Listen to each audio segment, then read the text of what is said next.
Today we are cutting up peaches to dry them for peach leather, or dried peaches, or whatever you want to call it. I guess dried peaches, really. We're just at the very beginning of our season for peach harvest, and we have probably 35 trees.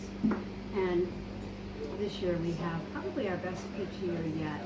And I really give credit again to my friends at AEA, that's Eagle Ag, who have helped us for 2 or 3 years now with really very careful recipes for foliar feeding, for pre-season drenches, for in-season drenches. We do a drench for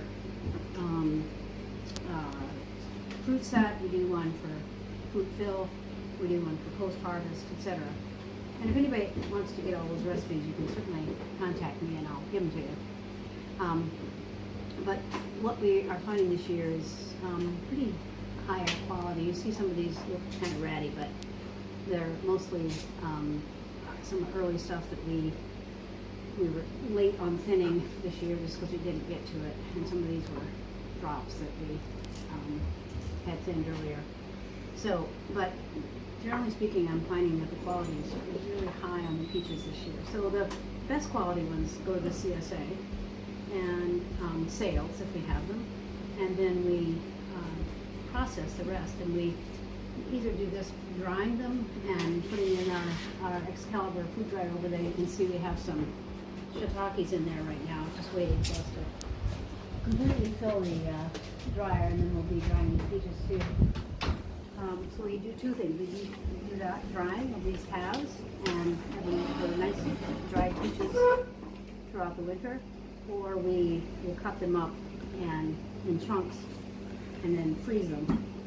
And we sometimes will sell bags of frozen peaches to people, or eat them ourselves, enjoy them.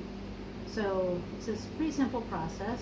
We will pick our peaches 3 times a week now for, again, picking and giving the best quality to the CSA, and then bring in whatever is left over, or whichever we decided not to give out as a really high quality product, and either cut them up right away when they're just the right amount of soft, so that you can, see if I can do this, pull it in half like that.